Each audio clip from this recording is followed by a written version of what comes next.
Hello, hello my friends, AmyR here with Prairie Paper and Ink. Welcome back to my face and my card making space and another STAMPtember video.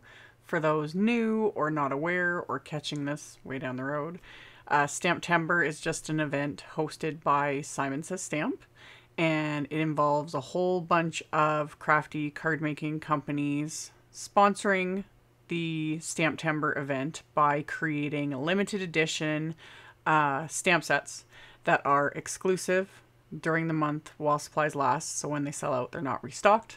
However, always a caveat, I will link to the brand and have been in the description box below the video for each video I've done, because every brand has so many products to choose from, some that are similar, some that can coordinate, etc.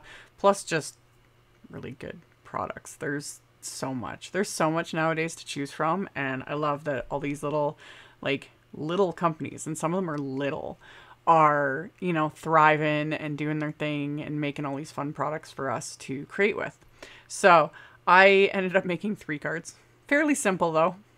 I'm not gonna, you know, totally toot my own horn, but this is for the La La Land Crafts collab set with these super cute penguins, and you guys know me, I love me some cutesy images and critters and all the fun things. So keep watching and I will show you guys how I made these cards. So this is the La La Land Crafts Chill Winter Season stamp set, and I couldn't decide on which penguin to use, so I used all 3. And I just lined them up onto a piece of Simon Says Stamp's smooth white cardstock, have it in my MISTI, and then I'm inking up these images with Simon's Intense Black ink, a good alcohol marker friendly ink. Once these are stamped, I'm going to color these in with my Copic markers this time, really switching it up since I've been using my Spectrum Noir tri-blends for I forget how many videos it's been. I forget, it's been a blur, but went with Copics this time. And I've mentioned this in other videos. When you're coloring areas on images or things like anything basically that is supposed to be black, you don't want to go in with just black. There's no definition, there's no depth, etc. So grays are the way to go, and you can choose. I'm using cool grays for these guys, but warm grays would work. With Copics, there's warm grays, cool grays, toner grays, and neutral grays, and really any of them would work. It just kind of depends on the tone you're going for. So if you're going for just a cool neutralish black, cool grays are the way to go. And I always go darkest to lightest because it's just become habit over all the years. And after I did the black areas, I did some little pink for their cheeks because why not? And then I used lighter grays for the white areas, just again to give it a little bit of shading, because it's kind of the same yet opposite of black. When you have white areas, you want to add a little bit of shading, whether it be, in this case I used, you know, some light pale grays, but for other areas I'm going to use a very, very pale aqua blue, and it just gives things a little more something, and makes things actually look more white when you add a little bit of shading to just white areas. So after I did all of their bodies, I chose colors that I'm positive I used recently. Pretty sure I've used like these color combos just recently. I don't know, they ring a bell, but like I said, I've posted so many videos in this past month that everything's a blur. But I went with some little somewhat neutral aqua colors, you know, for their accessories. And then I went in with some sort of olive green colors as well. Just kind of having fun. They were all coordinating. My original plan was to do just 1 card, and I was going to have all 3 of them on it. So you know, I wanted them all matchy-matchy. They've got their little accessories and their little outfits that all coordinate with each other. And then from the reds, I went in with very warm, sort of blue-toned reds. I was purposely kind of trying to reach for some colors that I haven't used in a while, combos I haven't used in a while, that sort of thing. So after I got everything colored in, I took my trusty white gel pen. And before I do that, this is where I went in with the BG 000. Yeah, the 000 is just very, very pale aqua. This is my favorite to use for like snow, things like, yeah, the bands on their hats, etc. And I also used it to push out. I'd like gone over the lines with the red a little tiny bit, and I just kind of pushed that out with that BG 000 and my Zero colorless blender. So then I added little highlights and details with my white gel pen. Just very simple. Again, not really following any light sources or anything like that. And then I cut them out, set them aside. And then for my background, I am going to use Simon's Snowflake Oval Frame 3D embossing folder. And my mostly nice and clean flour sack cloth. I really got a kick out of the amount of comments I got on one of my recent videos. Again, I forget, you guys, but it was a very recent video and I mentioned that the other flour sack cloth, it's going to get washed soon. It's so saturated. It's like transferring on everything. They stain. It's fine. But yeah, it was just funny. Everyone was like celebrating the new flour sack cloth. And it's like, yes, yep. It's so pristine for now. It won't be for long. Anyway, I lay out the cloth to be able to spray my cardstock just lightly with water. That just helps soften the fibers of the cardstock when you're using embossing folders. It especially helps when you're using like really detailed, like this one's detailed, but it's not super deep. Some are, you know, like specifically like Tim Holtz embossing folders. Some of Simon's really deep ones.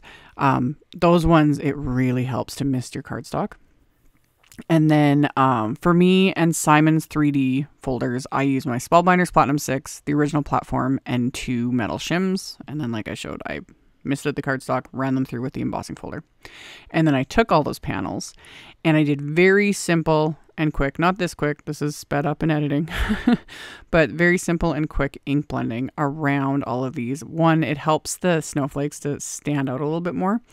And 2, I was kind of going somewhat similar to the colors I used on like the images.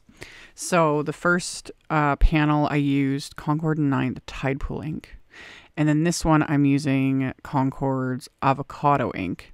And just not worrying about the center area because it's going to get covered up anyway. Although really, you could stamp the sentiment right on the center and then add the image and it'd be fine. But I'm going to die cut just cause.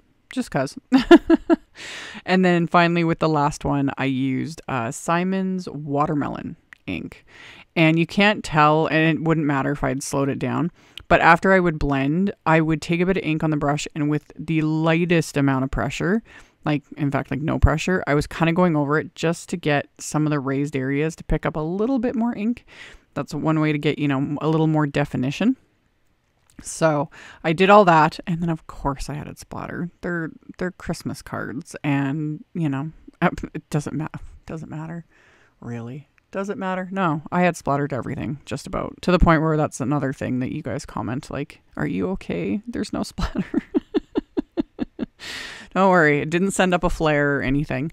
For the splatter on these, I used a Ranger Perfect Pearl powder, and Ranger's Perfect Pearl powder has a binder in it that's activated by water. So I just put a little bit of it on my palette, add a little bit of water. Then I take my trusty fan brush. I've got my backgrounds in my splat box to somewhat contain the splatter. And then I splatter these all over these backgrounds. And I'll show at the end, I'll kind of tilt them back and forth in the light because it just, love. So used it all up, splattered it all around these panels, and then just set them aside to dry, which didn't take very long at all.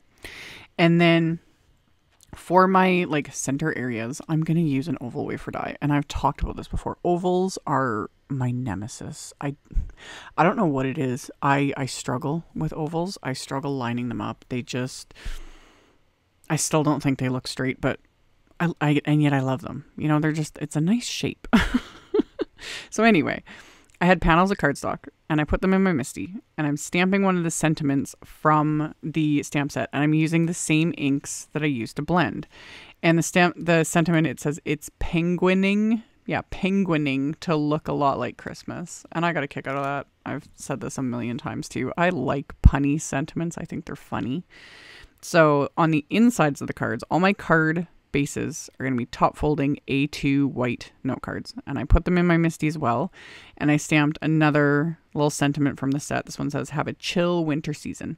So I stamped that onto the insides of all the cards. And I purposely stamped it lower because I then lined up each one of the little characters, and same thing, I stamped those with the same ink I used for the blending and for the sentiments that are going to go on the front. So I assigned each one a color. So that's how I kept everything compartmentalized basically.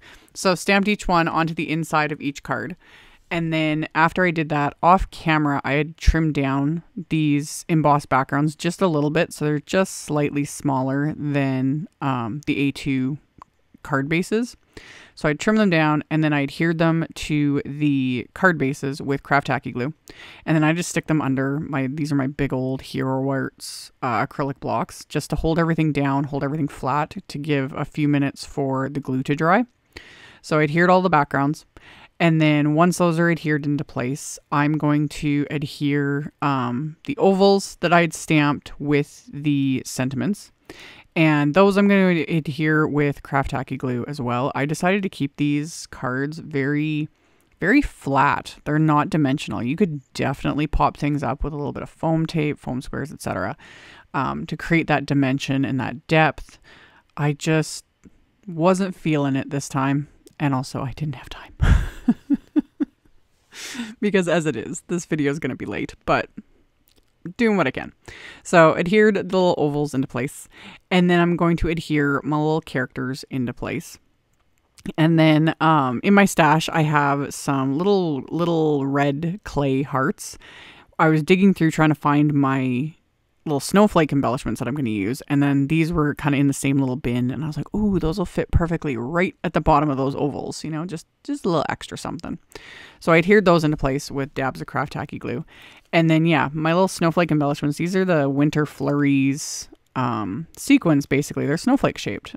Simon came out with these years ago. They've had them for a long time. They're still available. And I know I bought a pack or two of them. I don't even know how many packs I bought with the intention to make shaker cards, which most likely, hopefully I will accomplish this year. We'll see. But I just adhered them to these cards just for that little extra something. So adhered those into place as well with the craft tacky glue, and that finished off these cards. So like I mentioned in the intro, I will have a list and links and all the things in the description box below the video. So if you just expand the description box right under this video, there will be the link to my blog post. I'll have links to the list and the links to all of the supplies I use. There's links to all my social media, all that stuff. So that will be directly below for anyone who is interested. Thank you all so very much for taking the time to watch my videos, for thumbs upping, for commenting, subscribe if you haven't. I'd love to have you. And I'll see you all very soon in the next one. Bye.